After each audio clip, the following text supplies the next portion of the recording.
The wedding venue was beautiful, white roses everywhere, string lights twinkling like stars, laughter floating through the warm summer air. My older sister, Elena, looked radiant in her gown as she walked down the aisle toward Marcus, her alpha fiancé. Everyone said they were the perfect pair, both from powerful families, both confident, both everything I wasn't. I stood in the back row, wearing the ill-fitting suit they'd forced on me that morning. My tie was crooked because my mother had yanked it tight while hissing, "Don't embarrass us today, you useless thing." My father hadn't even looked at me. My two older brothers smirked from their seats, already planning whatever torment they'd unleash once the ceremony ended. I'd always been the mistake in our family. Too quiet, too sensitive, too small. They called me weak, a disappointment, the runt who should never have been born into a lineage that prided itself on strength. Elena was the golden child. I was the shadow they stepped on to feel taller. During the reception, it got worse. My mother dragged me to the bar to serve drinks like staff. "Make yourself useful for once," she snapped loudly enough for nearby guests to hear. Laughter followed. One of my brothers, accidentally, spilled red wine down my white shirt, then roared with laughter when I flinched. Look at him, still jumps like a scared puppy. Elena didn't notice. She was too busy glowing beside Marcus, who stood tall and broad-shouldered, his dark hair perfectly styled, his presence commanding the entire room. Every time he spoke, people listened. Every time he smiled, the crowd leaned in. He was everything an alpha should be, unapologetic, powerful, magnetic. I tried to disappear near the gardens, wiping wine stains with a napkin, when my father found me. "You couldn't even stay clean for one day?" he growled, grabbing my arm hard enough to bruise. "Your sister is marrying up, and here you are, dragging our name through the mud just by existing." He shoved me toward the coat check room. "Stay out of sight until this is over." I obeyed. Always did. Hours passed. I sat on a folded chair in the dim storage room, listening to muffled music and cheers. My phone buzzed once, Elena's bridal party group chat, a photo of her cutting the cake. I wasn't in it. I hadn't been invited to any of the photos. The door suddenly opened. I jumped, expecting another round of insults. Instead, Marcus stood there, silhouetted against the hallway light. His tuxedo jacket was off, sleeves rolled up, tie loosened. He looked tired? No, that couldn't be right. Alphas like him didn't get tired. He stared at me for a long moment. "You're Elena's brother," he said finally. Not a question. I nodded, shrinking into myself. "Yes, sir." He stepped inside and closed the door behind him. The click echoed. "I've been watching you all day," he said quietly. His voice was deep, controlled, but there was something in it I couldn't place. "The way they treat you." My heart hammered. It's fine. I'm used to it." His jaw tightened. "It's not fine." I didn't know what to say. No one had ever said that before. He walked closer, towering over me. I instinctively stepped back until I hit the wall. He stopped just short of touching me, eyes searching my face. "What's your name?" he asked. "Luca." "Luca," he repeated like he was tasting it. "I'm Marcus." "I know who you are." A faint smile tugged at his lips. "Everyone does." Silence stretched. Then he reached out, slowly, carefully, and brushed a dried wine stain on my collar with his thumb. The touch was light, but it burned through me. "You shouldn't be hiding in here," he said. "I was told to." "By who?" "My family." His eyes darkened. "They don't get to tell you anything anymore." I laughed nervously. "You don't understand. They always." "I understand enough." He cut me off gently but firmly. "I saw how they spoke to you. How they touched you." His gaze dropped to the fresh bruises on my arm. "That ends tonight." My breath caught. What do you mean?" He leaned in closer. I could smell his cologne, cedar and something sharp, intoxicating. My back pressed harder against the wall. "I mean," he said, voice low, "you're coming with me." I blinked. "But the wedding is over for you." He took my hand, his grip warm, steady, undeniable. "I'm taking you out of here. Now." I should have pulled away. I should have said no. This was my sister's husband. This was insane. But for the first time in my life, someone was looking at me like I mattered. And I was so tired of being invisible. I let him lead me out the side door into the cool night air. The music faded behind us as he guided me across the lawn toward the guest houses on the estate. My heart raced with fear, confusion, and something dangerously close to hope. He didn't let go of my hand. Not once. Marcus didn't speak as we crossed the dark lawn. His hand stayed wrapped around mine, firm but not painful, like he was afraid I'd bolt if he let go. I kept waiting for him to change his mind, to laugh and say it was a joke, or worse, drag me back to the reception so my family could finish what they started. But he didn't. We reached a small guest cottage at the far edge of the estate, tucked behind tall hedges. He pulled a key from his pocket, unlocked the door, and guided me inside. The lights flicked on automatically, soft, warm, nothing like the harsh fluorescence back at the main hall. It was beautiful. Simple but expensive. A king bed with crisp white linens, a fireplace already crackling low, floor-to-ceiling windows overlooking the moonlit gardens. It smelled faintly of pine and leather. I stood frozen just inside the threshold. He closed the door behind us. The click sounded final. "You can breathe now, Luca," he said quietly. I hadn't realized I was holding my breath. I exhaled shakily. He shrugged off his vest, tossed it over a chair, then turned to me. His eyes scanned my ruined shirt, the wine stains, the faint handprints from where my father had grabbed me. "Take that off," he said. Not a command exactly, but close. "I'll find you something clean." I hesitated. No one had ever offered me clothes before. My family made sure I wore hand-me-downs that didn't fit, just to remind me where I belonged. Marcus waited, patient. When I didn't move, he stepped closer and reached for the top button himself. His fingers brushed my throat as he undid it, slow, careful, like I might break. "I'm not going to hurt you," he murmured. I believed him. God help me, I did. He peeled the stained shirt off my shoulders and let it drop to the floor. Cool air hit my skin. I shivered, not from cold. His gaze lingered on the bruises blooming across my ribs and arms. His jaw clenched so hard I heard it. "Who did this?" he asked, voice dangerously low. "It doesn't matter." "It matters to me." I looked away. "My brothers. My dad. Sometimes my mom. It's normal." He made a sound, half growl, half disbelief. Then he turned, walked to a dresser, and pulled out a soft black t-shirt.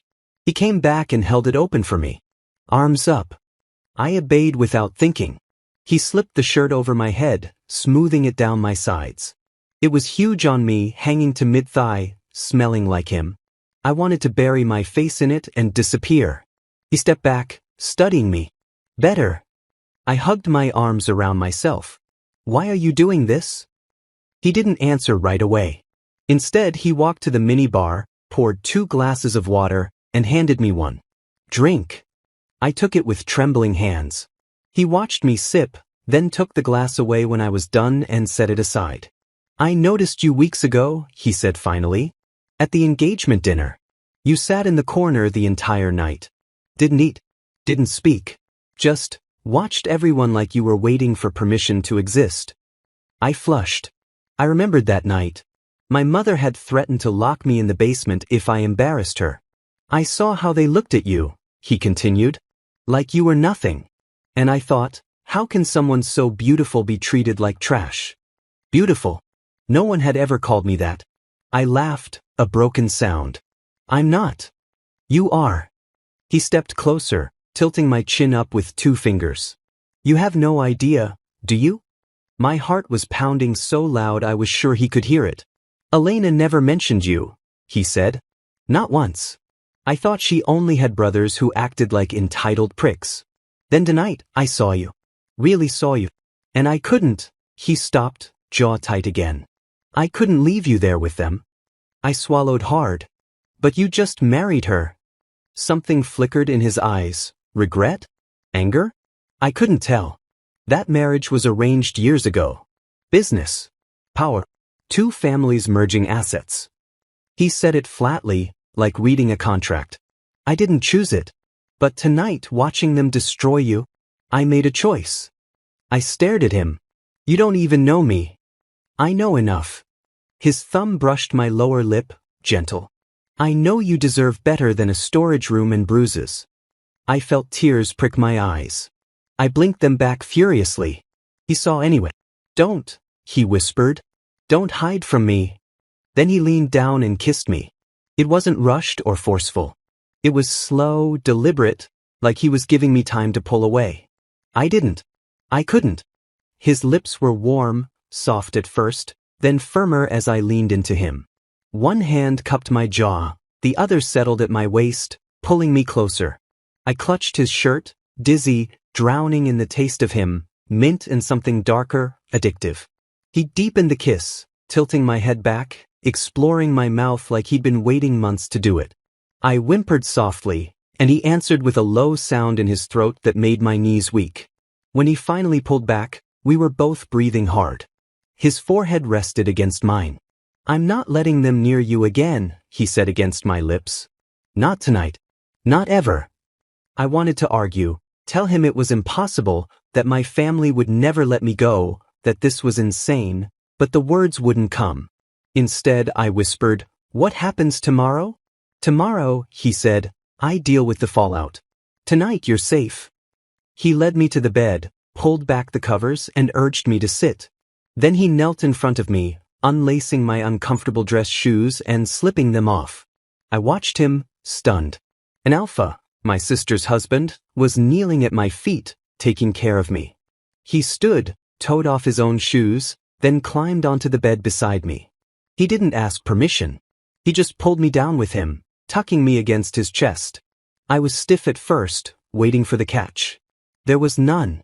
His heartbeat was steady under my ear. His fingers traced slow circles on my back through the borrowed shirt. Sleep, he murmured into my hair. I've got you. For the first time in my life, I believed someone when they said that. I closed my eyes, surrounded by his warmth, his scent, his strength. And I slept, deep, dreamless, safe. Outside, the wedding music played on without us. Inside, something new had already begun. I woke to sunlight pouring through the windows and the weight of Marcus's arms still locked around my waist. For a few dazed seconds I didn't know where I was, only that I felt warm, safe, and pressed against a hard chest that rose and fell in slow, even breaths. Then everything slammed back. The wedding, the bruises, the storage room, the kiss, the way he'd carried me here like I weighed nothing. Marcus was already awake. His eyes, dark and unreadable, were fixed on me. Morning, he said, voice rough with sleep. I tried to sit up, suddenly aware of how tangled we were, my leg thrown over his hands splayed across my lower back under the borrowed shirt. Heat flooded my face. Hi, I whispered, not sure what else to say. He didn't let me pull away. His thumb traced a small circle on my spine. How do you feel? Terrified. Elated. Guilty. Alive. Confused, I admitted. He nodded like he'd expected that. Fair. I glanced toward the door. They're going to notice I'm gone. Elena is on her way to the airport for the honeymoon, he said calmly. Private jet left an hour ago. Your family thinks you went home early with a migraine. I made sure of it. I stared at him. You planned this. I improvised. A faint smirk tugged at his mouth. But yes, I sent a text from your phone before you fell asleep. I hadn't even felt him take it. He sat up slowly, bringing me with him until I was half in his lap. The sheet pooled around us. He brushed hair from my forehead, studying every inch of my face like he was memorizing it. Your mother called the main house at dawn, he continued, demanding to know where her useless boy disappeared to. I answered. My stomach dropped. What did you say? That you were with me. That you'd had too much to drink and I was letting you sleep it off. His tone turned colder. She laughed. Said, keep him though. One less mouth to feed. I flinched. The words weren't new, but hearing them repeated still cut. Marcus's grip tightened. I told her you wouldn't be coming back. Ever. I laughed, shaky and disbelieving. She won't accept that. She doesn't have a choice. He swung his legs off the bed and stood, stretching. The morning light outlined every line of him, broad shoulders, narrow waist, the way his shirt clung from last night's heat. He walked to the dresser, pulled out sweatpants and a hoodie, and tossed them to me. "Shower's through there," he nodded toward a door. "Take your time. I'll order breakfast." I clutched the clothes. "Marcus, this is insane. You can't just." "I already did." He turned back, expression fierce. "I'm not asking permission, Luca. I'm telling you what's happening. You're not going back to that house. Not today. Not tomorrow. Not unless you want to, and even then, only with me beside you." I opened my mouth, closed it. No one had ever spoken to me like that, like my safety was non-negotiable. He softened, stepping close again. He cupped my face in both hands and kissed me, slow, deliberate, pouring certainty into me until my knees went weak. When he pulled back, his voice was low. "Shower. Then we talk about what comes next." The bathroom was huge, all marble and glass. The hot water felt like luxury I didn't deserve. I stood under it forever, watching bruises bloom purple and yellow across my skin. When I finally stepped out, the mirror was fogged. I wiped it clear and stared at myself wearing his oversized hoodie. It swallowed me whole, sleeves past my fingertips, hem brushing mid-thigh. I looked small. But for once, small didn't feel like weak. I padded barefoot back into the bedroom. Marcus was on the phone by the window, speaking in a clipped, authoritative tone I hadn't heard before. "Cancel the Venice leg. Reroute the jet to the lake house. Yes, today. And have the staff prepare the East Wing. Full security detail starts tonight." He ended the call and turned. His eyes warmed instantly. "Breakfast is here." A cart had appeared, fresh fruit, pastries, eggs, coffee. He pulled a chair out for me like it was the most natural thing in the world. We ate in silence at first. I was starving. I hadn't eaten at the reception.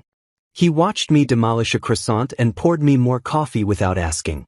Halfway through, my phone buzzed on the nightstand. I froze. Marcus reached over, picked it up, and glanced at the screen. His expression darkened. "Your brother." He answered before I could stop him, putting it on speaker. "Where the fuck are you, you little shit?" My brother's voice snarled through the room. "Mom's losing her mind. Get your silly self home now or—" Marcus cut in voice like ice. "He's not coming home." Silence. Then, "Who the hell is this?" "Marcus Vale. Your new brother-in-law." Another beat.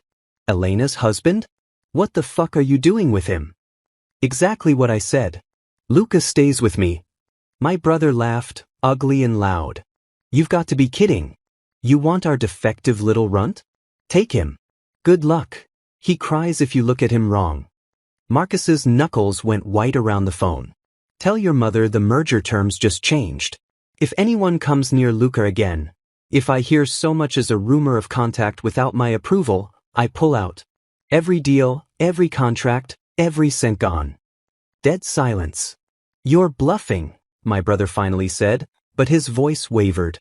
"Try me." Marcus ended the call and tossed the phone onto the bed like it was contaminated. I stared at him, heart racing. "You'd tank the merger? For me?" He looked at me like I'd asked if the sky was blue. "In a heartbeat." I swallowed hard.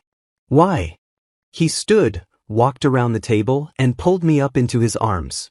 "Because the second I saw you flinch when your father grabbed you, something in me snapped," he said against my temple. "Because I've spent years doing what was expected, marrying Elena, merging empires, playing the perfect alpha. And in one night, you made me realize I'm done living for other people's approval." He pulled back just enough to meet my eyes. "I want you, Luca. Not as a rebellion. Not as a secret. I want you in my house, in my bed, in my life. And I will burn every bridge I have to in order to keep you safe." My breath hitched. Tears threatened again.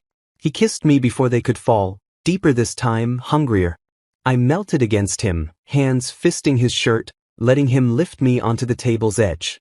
Plates clattered. We lost minutes, or hours, kissing like the world outside didn't exist. When he finally broke away, we were both breathing hard. "Pack nothing," he murmured. We leave in an hour. The lake house is private. No one gets in without my say-so. I nodded, dazed. He smiled, small, real, and just for me. Good boy. As he turned to make another call, I touched my swollen lips and realized something terrifying and wonderful. I was already his. And I didn't want to be anything else. The drive took 3 hours, but it felt like minutes. Marcus drove a matte black SUV with tinted windows, one hand on the wheel, the other resting on my thigh the entire time, like he needed the contact to stay grounded. I stared out at the passing forest, city giving way to winding mountain roads, then finally a private gate that swung open without him slowing down. The lake house wasn't a house. It was an estate, glass and dark wood sprawling along the shoreline, reflecting the water like a mirror. No neighbors. No road noise. Just wind in the pines and the soft slap of waves. A handful of staff waited outside, discreet, professional. They took one look at Marcus's expression and didn't ask questions. Bags I didn't even know he'd packed were carried inside. My ruined suit from the wedding never made it into the car. He led me through the foyer straight to the master wing. Floor-to-ceiling windows faced the lake. Sunlight poured in, warming the hardwood. The bed was enormous, dressed in charcoal linens. Everything smelled clean, expensive, peaceful. This is yours now, he said, closing the double doors behind us. All of it. I turned in a slow circle, overwhelmed. I don't even know how to live in a place like this. You'll learn. He came up behind me, arms sliding around my waist, chin resting on my shoulder. Or we'll make our own rules. I don't care. I leaned back into him, letting his warmth sink in. Won't people talk? Elena landed in Paris 20 minutes ago, he said. She sent one text, do what you want. Just keep the money flowing. That was it. I twisted to look at him. She doesn't care? She never did. His voice was flat. We hadn't shared a bed in months even before the wedding. It was theater. She wanted the name, the status. I wanted the alliance. Feelings weren't part of the deal. He brushed my cheek. Until you. My phone had stayed dead since we left the guest cottage. I hadn't asked for it back. Part of me expected the silence to shatter at any second. My mother screaming, my brothers showing up with threats. But nothing came. Marcus noticed my tension. Security perimeter is 2 miles out. Motion sensors, cameras, dogs, armed team. No one gets close without me knowing. I exhaled shakily. You really thought of everything. I've had years of practice keeping things I value safe. He kissed the side of my neck, soft. You're at the top of that list now. He showed me the rest of the wing, a private kitchen, a library with a fireplace, a gym, an indoor pool that glowed turquoise under skylights. Every room felt like a different kind of freedom. By late afternoon we ended up on the wide deck overlooking the lake.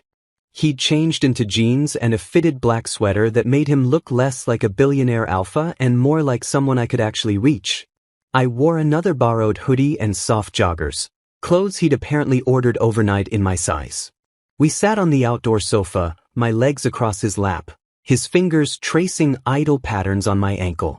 Tell me something real, he said quietly. Something no one else knows. I thought for a long time. When I was 12, I used to hide in the attic with a notebook. I wrote stories about a boy who got rescued by someone strong. Someone who saw him. My voice cracked. I never thought it would happen. His hands stilled. I'm here now. Your turn, I whispered. He stared out at the water. I've never let anyone stay the night in any of my homes. Not once. Not even Elena. I always needed space, control. Last night, holding you, I slept better than I have in years. My heart flipped. He turned to me, eyes intense. I don't know how to do gentle, Luca. I was raised to take, to lead, to win. But with you, I want to try. I shifted, straddling his lap without thinking. His hands settled on my hips automatically. You don't have to be gentle, I said. You already saved me. Just be real. He groaned softly, pulling me closer until our foreheads touched. You have no idea what you do to me. Then he kissed me. This one was different. slower, deeper, like he was pouring every unspoken promise into it. I wound my arms around his neck, sinking into him, letting the kiss stretch until the world narrowed to just his mouth, his hands, his low sounds of want. When we broke apart, the sun was setting, painting the lake gold and crimson. He carried me inside without asking, straight to the bedroom. The staff had vanished. The house felt like it belonged only to us. He laid me on the bed and hovered above, eyes searching mine. "Tell me if it's too much," he murmured. I shook my head. "It's not enough." A faint smile curved his lips. He kissed me again, neck, jaw, collarbone, hands sliding under the hoodie to map every bruise with careful fingers, like he could erase them with touch alone. I arched into him, breathless, clinging. We didn't rush. He took his time undressing me, kissing every inch of skin revealed, whispering my name like a prayer. When he pulled me flush against him, skin to skin, I felt claimed in a way that had nothing to do with pain and everything to do with safety.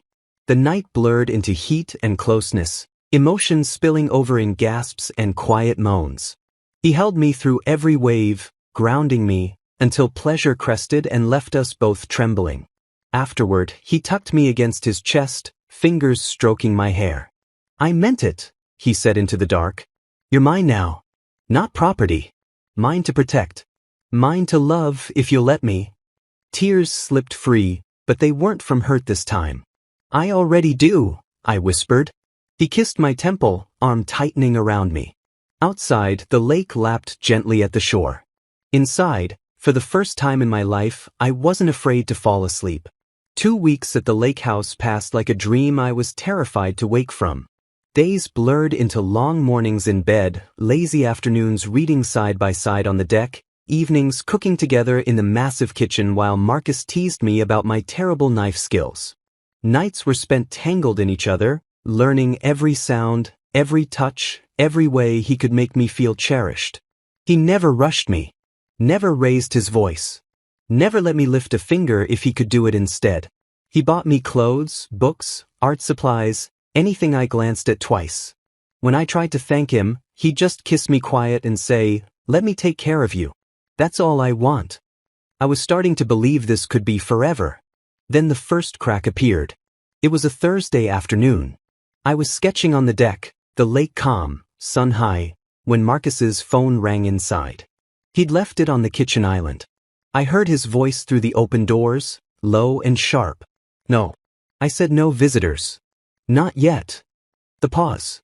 "I don't care what Elena told you. This is my property, my rules." Another pause, longer. "If he shows up here, I will have him removed. Permanently." He hung up and came outside, expression carefully neutral. But I saw the tension in his shoulders. "Who was that?" I asked, setting my pencil down. He sat beside me, pulling my legs into his lap like always. "Your father." My stomach twisted. "What did he want?" "To see you. Claims he's worried." Marcus's tone dripped disbelief. Elena gave him the address before she left for Paris. Apparently she thought it was cute that I took you in. I laughed bitterly. "She's enjoying the drama." Marcus's hand tightened on my ankle. "He's not coming here. I've doubled security." I nodded, but the old fear crept back in, the one that whispered I wasn't safe anywhere, that they'd always find me. That night I couldn't sleep. Marcus was out cold beside me, one arm heavy across my waist. I slipped from bed, pulled on his hoodie, and padded to the kitchen for water.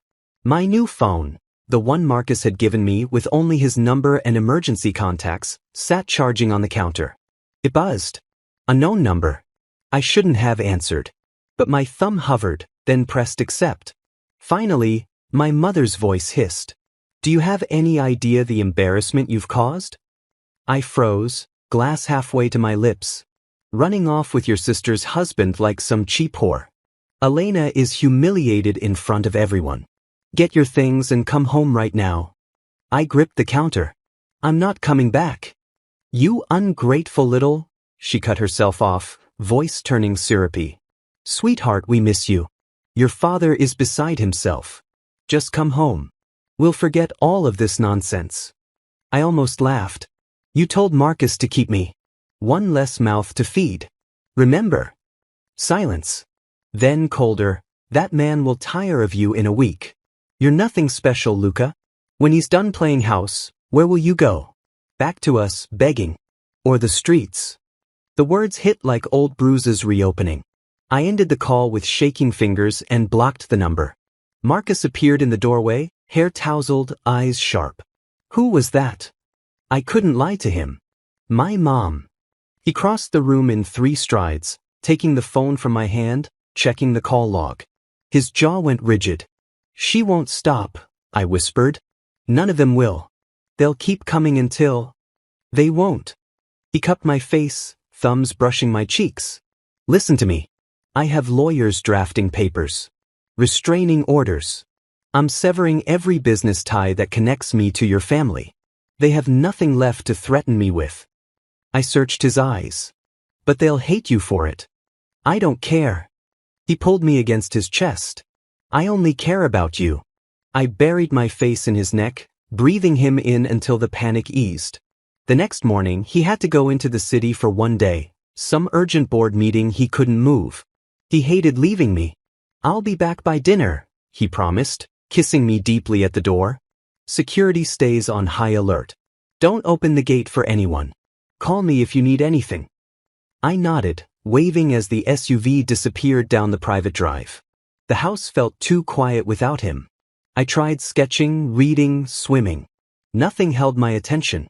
By late afternoon I was restless, wandering the grounds near the lake path. That's when I saw the car. A black sedan idling just outside the secondary gate, the one barely used, half hidden by trees. The driver's window rolled down. My oldest brother, Victor, leaned out. My blood went cold. He smirked. Hey, runt. Miss us? I backed away instinctively. You're not supposed to be here. Relax. I just want to talk. He killed the engine and stepped out. Totally broad, the same cruel eyes I'd grown up flinching from. I turned to run, but he was faster, always had been. He grabbed my arm, yanking me back. Let go. I twisted, but his grip bruised instantly.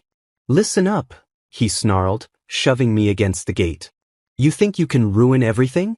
Dad's deals are falling apart because your new boyfriend's throwing a tantrum. Get in the car. We're taking you home. No, my voice cracked but held. He laughed. You don't get a choice. I kicked him hard in the shin. He cursed, grip loosening just enough for me to wrench free and sprint toward the house. Alarms blared, motion sensors tripping. 2 security guards appeared from nowhere, guns drawn. Step back from the gate, one shouted. Victor raised his hands, smiling thinly. Misunderstanding. Just visiting my brother. The guards didn't lower their weapons. One spoke into his comm. Intruder at secondary gate. Mr. Vale's orders, detain and contact authorities. Victor's smile vanished. He backed toward his car. This isn't over, Luca, he called. You can't hide forever. Then he peeled out, gravel flying. I was shaking so badly the guards had to help me inside. They sat me in the kitchen, brought water, assured me the police were en route for a report. I barely heard them. All I could think was, they found me. They always will. Marcus's jet must have broken speed records. He burst through the door less than 2 hours later, suit rumpled, eyes wild. He dropped to his knees in front of me, pulling me into his arms. I'm sorry, he said against my hair. I'm so sorry I wasn't here. I clung to him, tears finally breaking free. He held me until I stopped shaking, then carried me to bed, wrapping himself around me like armor. They won't touch you again, he murmured, voice lethal. I swear on my life. I believed him. But deep down, I knew the storm wasn't over. It was just beginning. The police report was filed that same night. Victor's license plate, the security footage, my fresh bruises, everything went on record. Marcus didn't raise his voice once, but the quiet fury in his eyes scared me more than any shouting ever could. By morning, restraining orders were in motion, and every business link between his company and my family's had been severed. Cleanly. Permanently. He didn't leave the house for 3 days afterward. We barely left the bedroom. He held me like I might vanish if he let go, kissing me slow and deep until the fear ebbed, replacing it with heat and certainty. Every touch felt like a vow. I'm here. You're safe. You're mine. On the fourth day, he woke me with soft kisses along my shoulder. Get dressed, he murmured. We're going somewhere. I blinked sleepily. Where? You'll see. An hour later we were in the SUV, winding higher into the mountains. Snow had started to dust the pines, the lake shrinking behind us. He drove with one hand on the wheel, the other laced through mine. We stopped at a clearing overlooking a frozen valley. The air was sharp clean. He pulled a thick blanket from the back seat, wrapped it around both of us, and led me to the edge. In his pocket was a small velvet box. My heart stopped. He didn't kneel. Marcus wasn't the kneeling type, but he turned me to face him, eyes steady and fierce. I had this made the day after the wedding, he said, opening the box. Inside was a ring, white gold, simple band, etched with tiny coordinates, the exact spot of the lake house guest cottage where he'd first kissed me. I knew even then, he continued, voice low. One look at you hiding in that storage room, and something in me rearranged itself permanently. I didn't understand it yet, but I felt it. You were mine to protect. Mine to keep. Tears blurred my vision. I don't need papers or ceremonies or anyone's approval, he said. But I want you to have this. A promise that's only ours. He slid the ring onto my finger. It fit perfectly. I love you, Luca, he said, the words raw and certain. Not because I saved you. Not because you needed me. I love you because you make me feel human for the first time in my life. Because you look at me like I'm good, even when I'm ruthless for you. Because waking up without you next to me is no longer an option. I was crying openly now, but I didn't care. I love you too, I whispered. I was terrified to say it out loud. Thought maybe I was dreaming you. But even if I was, I never wanted to wake up. He smiled, small, real, devastating, and pulled me into him. The blanket cocooned us as he kissed me, deep and unhurried, the cold forgotten. I clung to his coat, gave him back the energy with everything I'd never been allowed to feel before. Want, safety, belonging. When we finally broke apart, foreheads pressed together, he said, no more running. No more hiding. From now on, we face everything together. I nodded, the ring cool and solid on my finger. We stayed until sunset painted the snow pink and gold, then drove home, our home, in comfortable silence, hands intertwined. 6 months later, the lake house had changed. My sketches covered the walls. Books I loved filled the library shelves. A second desk sat beside Marcus's in his office so I could work on my illustrations while he handled calls. Staff smiled when I walked by. They'd learned quickly that I wasn't a guest. My family never contacted me again. The restraining orders held. The business fallout ruined them quietly, no drama, just consequences. Elena sent one postcard from some island, a photo of her with a new man twice her age. On the back, enjoy your fairy tale. I didn't reply. On the anniversary of the wedding night, Marcus blindfolded me and led me to the deck. When he removed the cloth, fairy lights twinkled everywhere, just like the wedding venue, but softer, warmer. A single table waited, set for two. Rose petals scattered the wood planks. He pulled out my chair, then dropped to one knee this time.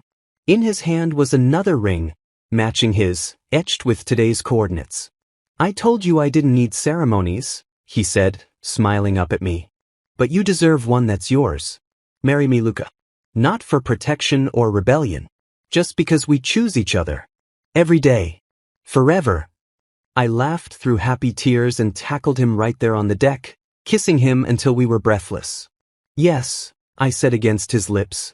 8,000 times yes. We didn't have guests. We didn't need them.